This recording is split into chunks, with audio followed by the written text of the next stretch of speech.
rolling, so we're kind of getting towards the end of the visit here, right? We're all set on the physical exam, and he's well balanced for things. I'm not detecting any allergies or mineral imbalances or anything. So one of the things that's so critical in the body for humans and animals is our minerals. There are 80 mineral elements in the periodic chart that are natural. Beyond that, they're all semi-man-made radioactive things and so on. But the 80 minerals we need every one of those active and present in our body. That's why it's important to eat varieties of food and get minerals into your body some way. Now, that doesn't happen so easily these days given our food processing, right? So you have to eat a variety of foods or take a mineral supplement. There are many out there, and you'll look at them and they'll list 5, 6, 10, 15 minerals in the supplement. Well, that's not 80. The only great source of minerals to replenish is sterile raw seawater. Now this product is called, I'm going to use him as a background to show this. This product is called Quinton, and it originated by a scientist in France in the 1880s and 90s, and he realized that seawater had all the elements that we need in our blood. So he brought up sterile raw seawater from a giant whirlpool off the southern coast of England. It's well known. There's one in every ocean. So there's 7 of these things. It's a couple hundred miles diameter. Goes out there, brings the seawater up, takes it back to his lab, and developed a cold filter sterilizing system that he put the seawater in, and coming out the other end is this. Sterile raw seawater with all 80 elements in it, all the minerals. And elements aren't all minerals. There's hydrogen and oxygen and so on. But we call them all minerals. But the reason we want to use this is to make sure he's got them on board. Every mineral element is responsible for building something in the body or running our metabolism.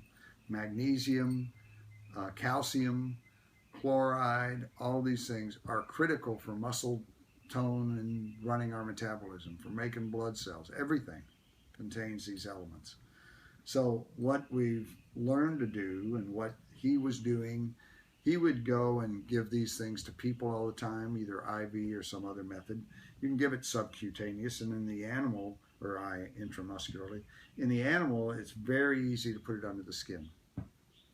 And particularly in the cat, because they've got loose skin, they've got room enough for, when we give a cat sometimes, originally, and everybody does this except people that know about this, give sub-Q fluids, and they use sodium chloride or lactated ringers, which is what we use in humans for IV solutions, but that's not everything they need. It helps if they're dehydrated because they'll hydrate better, but to hydrate and bring in all the mineral elements, and so for many, many years now, I don't know, 6 or 8, I've been using this.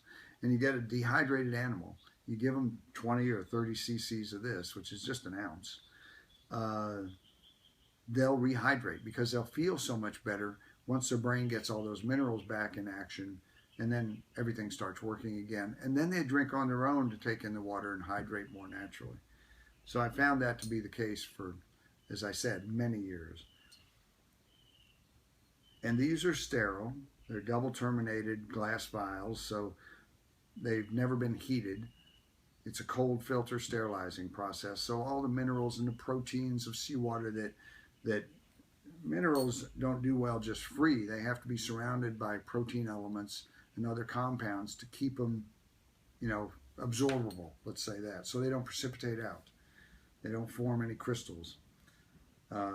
So knowing that, we can use these to really maintain animals as they get older, treat them when they're ill, things like that. So we'll draw these up, and I'm going to add vitamin B12. Vitamin B12 is super critical, I learned many years ago, to enhance the absorption in the small intestine. In the first foot of the small intestine, just outside the stomach, is called the duodenum. And there are little villi, little projections like on sea anemone that move around all the time. And what they do is they increase the surface area for the absorption and nutrition. If you just had a tube there and everything you were going to absorb got absorbed through that surface of the tube, not enough. So in the duodenum in humans and all through the upper intestinal tract, there are these little villi. And in various parts of the intestine, they absorb some things more than others. So your main amino acid and protein absorption and mineral absorption, sugars and everything gets absorbed in just the first foot of the human intestine. Very same in animals. It's not a foot, it's less space, but that's where we absorb probably a good 80-90% of our nutrition. I'll go as far as say 90. The rest of the intestine fine tunes the food, prepping it for the colon, absorbing a few other things, don't get absorbed up there in the duodenum, and then by the time it gets to the colon, it's being processed for feces and stool. And that's where the last part thing the colon does is, if we need more water for hydration, it draws it from the colon. So if you don't drink enough water, the likelihood, what's going to happen, you're going to get dehydrated, and your colon's going to, your stool is going to be very firm, and you end up getting constipated. So major factor in constipation is purely hydration. And animals can get the same issue. If they don't get enough minerals and not enough food going down the pike, they can get dehydrated. And cats can form massive. Now, cats do this because their back's out many times. If your back's out, the colon doesn't get its normal stimulus because the nerves coming off the spine don't stimulate the colon. So I'll see cats with back issues that are also constipated. We fix the back, first thing they do, turn those neurons on, and then those nerve fibers, they go right to the box to have a bowel movement. So let's draw up the ketone.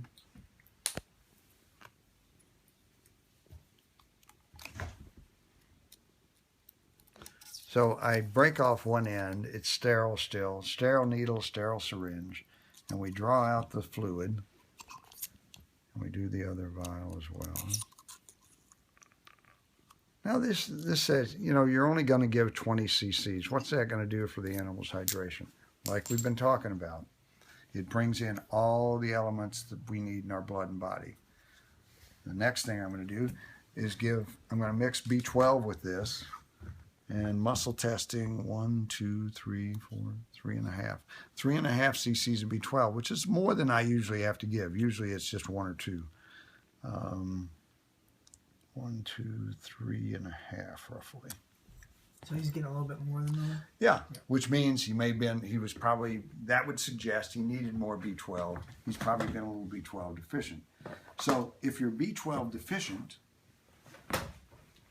this is not happening well in the absorptive surfaces of the colon, right? Or in the his just outside the stomach. His stools have been dark and hard. Yeah, okay. So he's been not hydrated, exactly. It's not processing. So well. if this is happening and he's like this up in the duodenum where he doesn't have enough B12, we open that up, so then he absorbs more water, more nutrition, more amino acids, feels better, has more energy, and everything will run better. I just want to get Melvin with the syringe. He loves ketone. He knows exactly what's coming. Look how relaxed he is. Look how ready for the next part of the appointment is. So the first time I was like, oh my God, he's getting a shot. And now he actually looks forward to it. He's really waiting. He knows what, you know, animals are very intuitive. They know what we're talking about more than you realize. And he knows the word ketone. So what I'm going to do is tent his skin over his back. I know, buddy. Yeah, well, I'm not scruffing you. And then I'm going to pop through the skin and just give this slowly.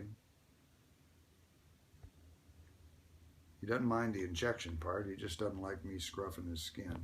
Outdoor cats can be very sensitive about getting scruffed. And the reason for that, particularly in male cats, even in females, you know, the male cat will mount a female and hold her by the scruff. And they'll scream a little bit, but in mating they do that and they don't care. It's just, they just groan and moan differently than humans.